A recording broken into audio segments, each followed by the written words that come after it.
Et en fait, quand on coupe les informations entre ce que me montre la nature et l'histoire, eh ben, c'est bon, on a le chemin tracé.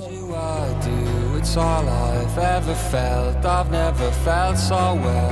And if you don't know it, I wrote you this tune to be here loving you when I'm in the tune. I've headed the hack now from Dublin to Paris. Ça aujourd'hui, cette connaissance un peu fine de tes terroirs, de justement peut-être de certaines spécificités d'un coteau à l'autre et tout, comment tu peux les transmettre à Faustine toi aujourd'hui? À part lui dire, bah tu vois là.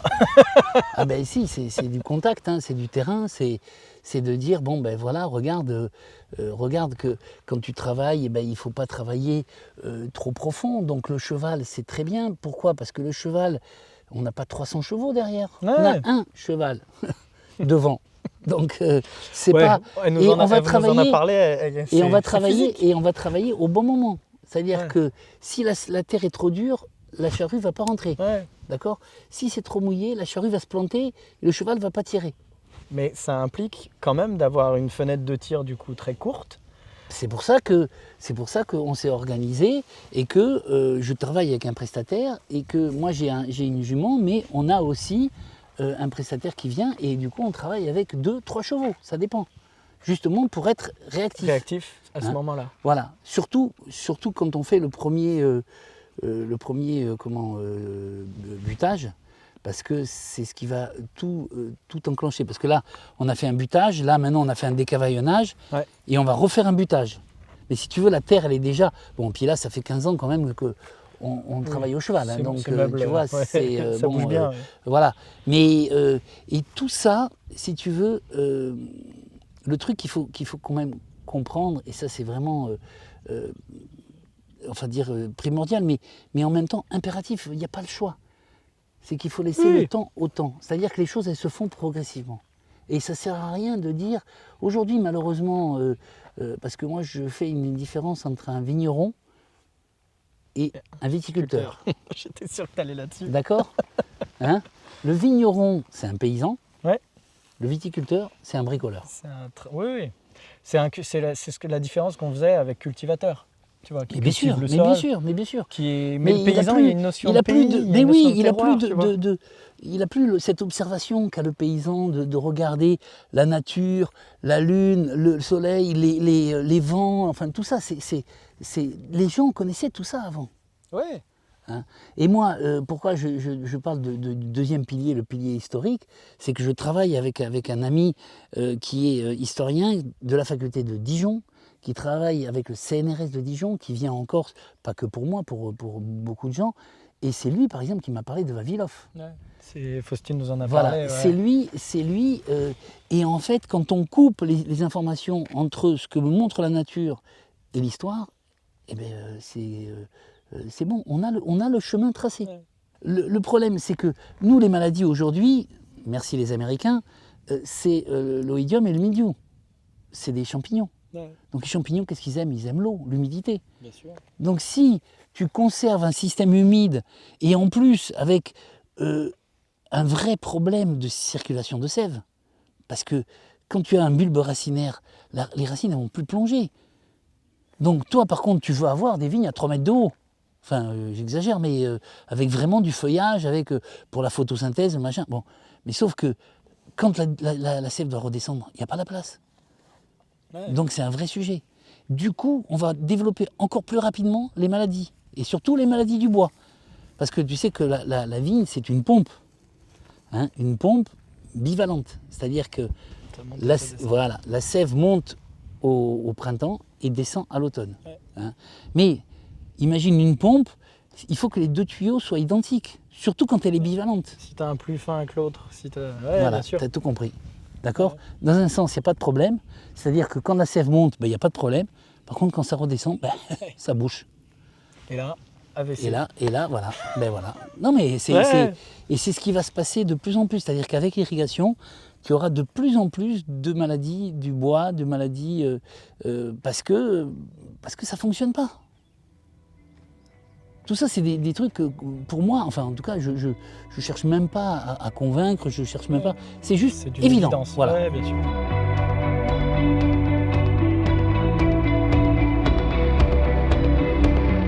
service irrigation est beaucoup plus, on va dire, capable de comprendre. Ouais. Et sensible à ça, parce que bon, il y a quand même beaucoup de choses qui se sont passées et qui sont en train de changer. Mais c'est vrai que nous, notre génération, enfin, il faut quand même dire aussi que notre génération, il y a eu quand même un paquet de cancers, un paquet de gens qui sont morts, rien qu'en utilisant certains produits. Moi, je me rappelle, j'ai utilisé à l'époque, avant 2000, du Pyralesca contre l'Esca, qui était à base d'arsénite. Et que pareil, toujours, j'avais des vieux trucs, des vieux machins, j'avais fait un système pendulaire, mais qui, bon, quand j'arrivais dans un virage, ça partait, oui. c'était dans l'herbe, et quand je revenais le lendemain matin, je voyais l'herbe, plus rien. Je dis, ouf, Ouais. je sais pas si c'est vraiment génial pour la vie, hein, voilà. Et pour moi aussi. Hein. Ouais, pour toi. Ouais. Mais bon, j'ai très vite arrêté, parce qu'en plus, ça coûtait une fortune, donc voilà. Je me rends compte que alors ce qui est incroyable, c'est qu'on fait des analyses de sol, on fait des analyses foliaires, on n'a pas d'accumulation de sel. Donc le sel se dissout, tu sais pas. Ouais, je sais pas, après, si tu veux, on est dans un système où les analyses, ça pourrait être un laboratoire qui pourrait les faire, mais moi, j'ai pas les moyens. Moi, je suis tout seul avec mon 1, et voilà, d'accord. Hein. T'as compris? Je crois que j'ai compris. Voilà. Bon, donc je fais de façon, on va dire, comment on appelle ça, je trouve plus le mot. Non, oui, mais empirique. Ok. D'accord? C'est-à-dire que je constate quelque chose, l'année d'après, je vais un peu plus loin. Bon, en attendant, là, cette année, ça fera donc 10 ans sur la parcelle en bas, le Val-d'Imar, 10 ans, pas de soufre, pas de cuivre sur la parcelle. Donc là, il y a quand même quelque chose. Et t'as pas de plus 10 de ans, 10 ans, ça surmaladie. veut dire que c'est pas de dire j'ai eu de la chance pendant 10 ans. Tu sais, il y aurait tellement de choses à dire. Là, tu vois, par exemple, ici, ça a été replanté et on est à 6000 pieds hectares. Tu vois? Ouais. Alors que la majorité de mes vignes, les anciennes, c'était pour le tracteur, donc c'est 3500 pieds hectares. Tu vois? Et là aussi, les anciens, par exemple, c'était du gobelet, d'accord? Mais c'était aussi du gobelet haute densité. Pourquoi? Oui. Parce que Parce qu'elle se même... protégeait. Non, mais c'est surtout que même si tu es sous un parasol, on est 3, ça va, on est 8, ben, il y en a qui vont cramer. Donc les anciens avaient compris que c'était beaucoup de pieds à l'hectare et peu de raisins par pied. Tu vois, tout ça, c'est des logiques qu'on n'applique plus. Donc bon, tu peux pas parler on n'est pas sur la même longueur d'onde par rapport à l'irrigation, par exemple. Tu vois ce que je veux dire? Ouais. Hein? Et ben, moi, j'ai choisi ce camp-là. Donc après, voilà, c'est tout. Mais je le montre.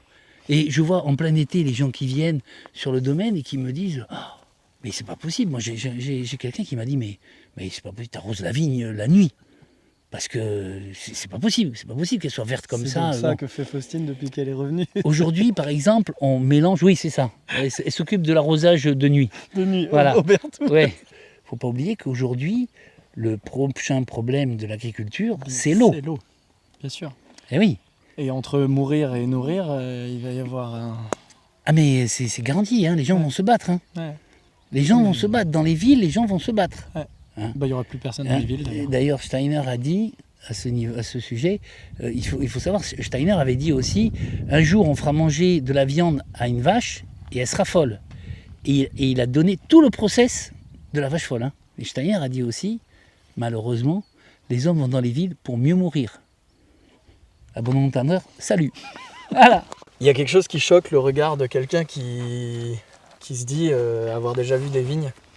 C'est qu'il y a beaucoup de verre au milieu de ces rangs-là. Il y a une spécificité quand même ici au domaine. C'est que ton père, dans sa vision biodynamie, a tout de suite poussé le curseur très très loin. Je pense qu'il est peut-être le leader d'un courant de cette époque-là, avec quelques autres qu'on aura peut-être l'occasion d'aller voir. Aujourd'hui, toi, c'est une sensibilité qu'évidemment tu dois avoir. Bah, je l'ai depuis ma plus tendre enfance, on va dire. Hein. C'est quelque chose qui me paraît en fait logique. Voilà. Ouais, il n'y a même pas de... Ah non, il question. n'y a pas de question, parce qu'en plus, quand mon père, je lui pose des questions et tout, il m'explique. Et puis en fait, oui, bah, c'est logique en fait. Ouais, de recréer, on en parlait chez Manu, on voyait des rapaces voler, on voyait que du coup La vie... biodiversité, la vie, remettre le vivant au centre, c'est quand même la base. Ici au domaine, on a plein de variétés d'oiseaux, on a des faisans, on a des perdrix. C'est tout un écosystème. Que tu relances en permettant... Exactement, on travaille au cheval, la moitié du domaine. Donc là, on est par exemple dans des parcelles qui ont été travaillées au cheval. On est sur un bel enherbement là, mais... Il va quand même falloir passer couper. Oui, après nous on tond le milieu de rang. Surtout, on laisse enherber. Hein. C'est pareil, hein. C'est un échange entre les différents végétaux, donc c'est important. Donc tu travailles avec le cheval Ouais, on travaille sur l'intercept, exactement. On fait butage et décavaillonnage. Et ce qui est génial, c'est que c'est vraiment déjà l'échange entre l'humain et l'animal. Et puis c'est vraiment la personne qui va guider sur l'outil. Alors que le tracteur, c'est beaucoup plus... les intercepts, c'est beaucoup plus mécanique, par exemple. Donc là, le cheval, ça va permettre de vraiment bien faire un petit peu du sur-mesure pour chaque pied, quoi. Ouais. Voilà. Avec un regard un peu plus attentif, du coup, aussi, de l'humain dessus à chaque fois. Tu le fais, toi ? Écoute, oui, j'ai essayé. Je voulais absolument parce que grande passionnée d'équitation. Voilà, donc moi, c'est quelque chose qui m'intéressait beaucoup. Donc j'ai essayé et en fait, bon là, tu te dis, bon, ça monte un peu, mais ça devrait aller. Mais en fait, le cheval, il va assez vite et il faut se concentrer sur chaque cep, ça va vite en fait, et c'est vachement physique. Et je pensais que c'était surtout les jambes, mais en fait, c'est les bras qui prennent beaucoup. Mais c'est hyper agréable parce que tu ressens tout, parce qu'il y a le parfum de la terre, parce que tu vois chaque cep, parce que c'est quelque chose que tu ressens, c'est pas comme être dans une cabine dans un tracteur, quoi. Ouais, t'as un vrai enracinement du coup à ce que tu es en train de faire. Exactement.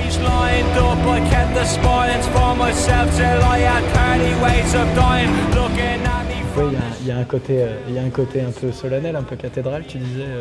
Oui, on est sur 1000 mètres carrés complètement enterrés, donc la température est naturelle. Toute la réception vendange se fait par gravité, parce qu'on est juste en dessous, de la réception qu'on va voir tout à l'heure.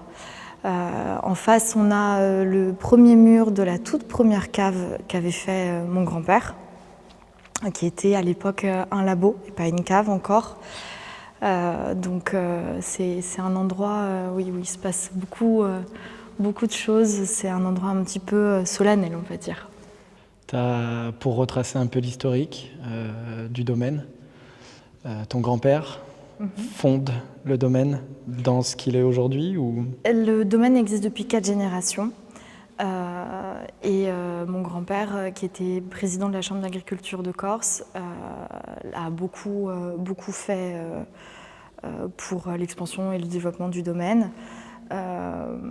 Et c'est quand mon père a repris qu'il a lancé la commercialisation et la biodynamie, tout ce développement aussi. Auparavant, c'était de la COP ? Auparavant, c'était de la COP, oui. Ok. Ici, aujourd'hui, donc tu racontais l'anecdote, il y a eu un incendie qui fait que du coup... Le 9 juin 2021, oui, on a eu un incendie qui a été accidentel. Hein. C'était un court-circuit et on a perdu nos 2 chais. On a perdu nos bureaux avec toutes les archives, avec par exemple les prototypes de la cuvée Faustine depuis en 98 du coup. Beau millésime. Écoute, je pense, j'ai pas pu goûter encore. Parce que les bouteilles existent, mais voilà, on les a pas ouvertes. Et puis c'est vrai que ça a été un gros choc, en tout cas pour moi, parce qu'en plus mon père était pas là. Donc j'étais toute seule. Quand c'est arrivé, j'ai pas trop compris ce qui se passait. Et puis en quelques heures, il y a tout qui est parti en fumée. Donc ça a été lourd, mais ça a pris 3 ans. Et puis regarde ce qu'on a fait. C'est quand même grand. Et puis je suis très fière parce que mon père, ce qu'il a accompli, c'est juste énorme. Et ce qu'il va laisser aussi petit à petit dans la transmission aussi, il y a tout ça, il y a tout ce bâtiment, il y a son savoir bien évidemment, mais il y a aussi toutes ces infrastructures, tout ce bâtiment, tout ce matériel. Une forme de continuité entre Exactement. les générations qui est assez sympa. Aujourd'hui, tu prends une place un peu plus importante dans les décisions, je suppose. Petit à petit, ça se fait, oui. Après, moi, tu sais, je ne suis pas rentrée depuis longtemps. On va en parler de ta trajectoire. Petit à petit, ça se fait, ça suit son cours. Et puis c'est vrai que j'ai un papa qui me met la pression quand il faut, mais qui sait aussi laisser le temps au temps. Et ça c'est important. Comment toi tu l'abordes, cette relation au temps, justement, que ce soit dans la transmission, que ce soit dans l'apprentissage, que ce soit peut-être ce pourquoi tu n'es pas revenue tout de suite aussi Alors, je ne suis pas revenue parce que aussi les études que j'ai faites m'ont beaucoup passionnée, que j'ai pris le temps, que je pense que c'est comme un bon vin, qu'il faut laisser du temps. Je me mets quand même un peu la pression, un peu beaucoup même, parce qu'arriver derrière mon père, c'est dur. Et c'est pour ça que je dis que je ne suis pas en train de reprendre le domaine, mais de l'intégrer. C'est 2 choses différentes. J'ai besoin de lui encore, bien évidemment. Ça fait même pas 1 an que je suis rentrée. J'ai été passionnée par mes études. J'ai fait des choses très différentes. Et en fait, ça a été un cercle pendant quelques années où je revenais au domaine, bien sûr, mais j'étais pas là à temps plein. Et ça m'a permis de faire mon cheminement aussi à travers mes idées, mes pensées. Et puis voilà, après la question du temps, j'essaye de pas trop angoisser parce que c'est quelque chose qui peut faire peur, surtout quand on me dit mais Faustine, j'espère que tu as les épaules solides parce que arriver derrière un homme comme ça, c'est pas si facile. Non, je confirme. Ouais, toi tu le connais bien en plus, donc. Oui, après c'est surtout que c'est quelqu'un d'extrêmement sensible et de passionné au plus profond de son être et vraiment le plus proche de la nature qu'il est possible d'être. Par rapport à la biodynamie, il y a eu un gros développement. Et puis par rapport à toutes les innovations, toutes les recherches qu'il fait sur le domaine. Qui continue encore de faire au quotidien. Qui continue encore de faire au quotidien. La dernière en date, c'est l'eau de mer. Voilà, dynamisation à base d'eau de mer. C'est des choses que moi j'ai envie de continuer. Je suis à fond là-dedans, mais j'ai grandi aussi là-dedans, donc c'est pas étranger pour moi. Voilà. On travaille les ovoïdes béton.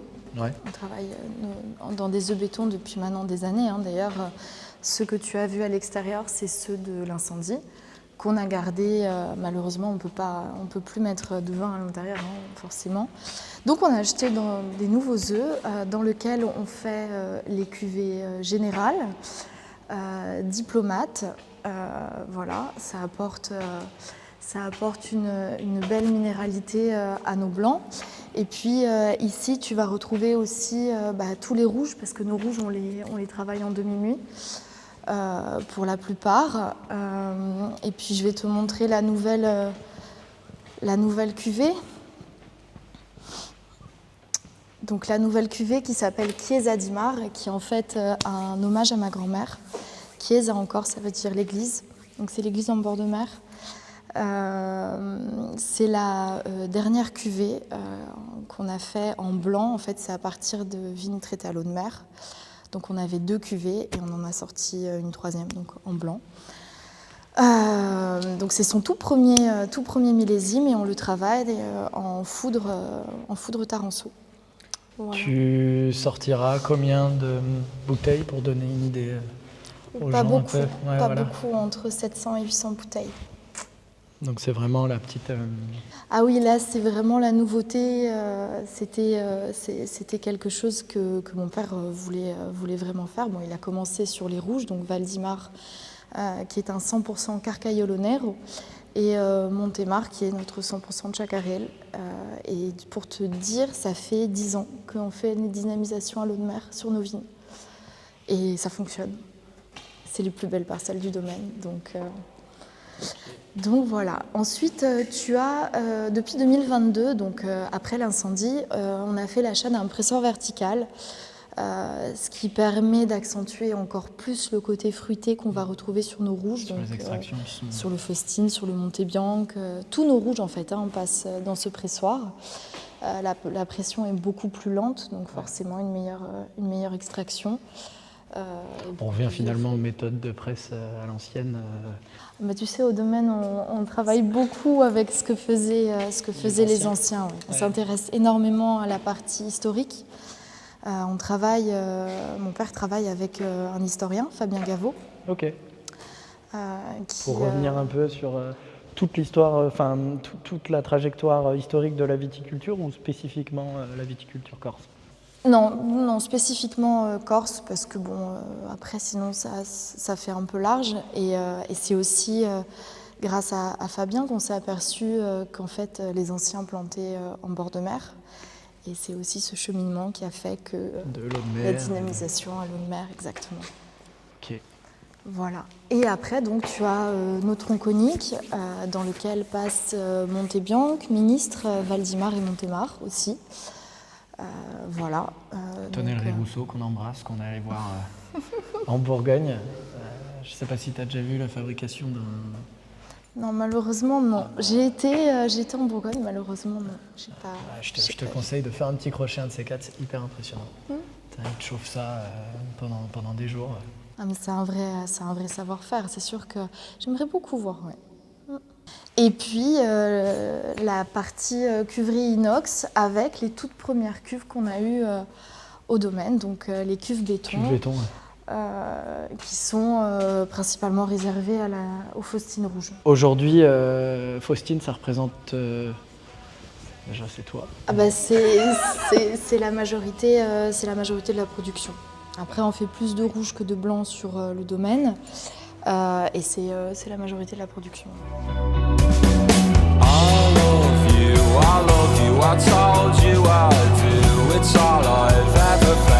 Faustine blanc 2025, donc 100% vermentine, vinifié et élevé en cuve inox. Voilà, on cherche l'équilibre, le fruit, une jolie minéralité et puis une jolie fraîcheur. Ce que je peux te dire sur le millésime 25, c'est que en tout cas sur nos blancs, on a de belles acidités qui sont revenues. Et donc on a beaucoup plus de longueur aussi en bouche, hein, forcément. Mais je te laisse découvrir. T'as des crachoirs juste ici. Bon, la seule chose, c'est qu'ils sont un peu capricieux. Par respect pour le vigneron, je crache jamais. Voilà. Ça fait quoi d'avoir son prénom sur une bouteille? Oh là, c'est pas si simple. C'est pas si simple. C'est hyper gratifiant. Enfin, je veux dire, en plus, moi, c'est pas juste mon père qui m'a donné cette cuvée. C'est vraiment... déjà, je m'appelle Faustine parce que mon arrière-grand-mère s'appelait Faustine. Et c'est vrai que rien que ça, déjà, c'est beau, c'est important pour moi. C'est aussi de la transmission. Et qu'est-ce que ça fait? Ça fait que, voilà, déjà, c'est un hommage à mon arrière-grand-mère. Et puis, en fait, quand je suis née, mes parents me l'ont offert pour ma naissance. Et à partir de là, c'est juste que... Enfin, c'est... Comment dire? C'est hyper sentimental, voilà. Après, par exemple, en salon, je dis pas forcément qui je suis. Enfin, je dis pas bonjour, enchantée, Faustine Abatouch. Du coup, la cuvée Faustine en blanc, non. Tu fais pas ça? Non. À tel point que des fois, on me dit, mais du coup, vous travaillez au domaine? Oui, un petit peu. Je mets des coups de tampon en sortie de cireuse. Ouais, mais c'est pas quelque chose que je mets en avant. Après, si on me demande, oui, bien sûr, mais voilà, un peu réservé, quoi. C'est compliqué, j'en profite pendant que le chef est pas là, tu vois, je te pose les questions un peu perso. C'est compliqué comme patronyme à porter, Abatouch ou pas? C'est pas compliqué. C'est pas compliqué, mais il y a un devoir familial, il y a l'envie de protéger un patrimoine familial aussi, et puis beaucoup de, je vais pas dire de pression parce que c'est pas une pression, mais j'ai un blanc. D'attente de... Non, c'est pas vraiment d'attente, mais de challenge, d'enjeu, d'arriver derrière mon père, derrière mon oncle. Comme je te disais, mon oncle qui est aussi sur la préservation de la Zainat, donc la vache corse, emblématique de l'île. D'arriver derrière des gens qui ont fait énormément pour la Corse, qui font rayonner nos produits au niveau mondial, parce que nous, le vin, là, c'est sur les 5 continents qu'on l'exporte. Ouais, ça, c'est pas facile. Ça, c'est pas facile. Après, s'appeler Abatouch, c'est pas...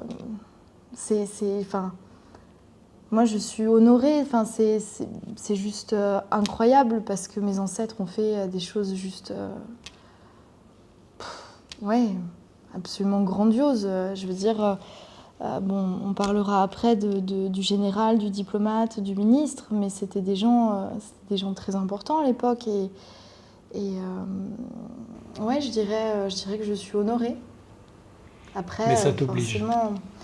Non, je me suis jamais sentie obligée. Ah ouais? Jamais. Par contre, forcément, il y a ce devoir familial qui est présent, mais qui ne me dérange pas parce qu'en fait, c'est moi. C'est moi. Tu vois, là, par exemple, ça, c'est des peaux de vache tigre. Elle a tout dit, ouais. Si elle a dit, je vais pas répéter. Hein. Non, parce qu'elle vient vraiment juste de le dire, en plus, c'est pour ça que Oui, ça mais me est-ce fait qu'elle marrer. t'a expliqué ce que c'était? Ah oui? D'où ça venait? Oui. Non, pas de mon frère. Hein. Si. Oui, mais ça, c'est pas ça que je Ah voulais oui. dire.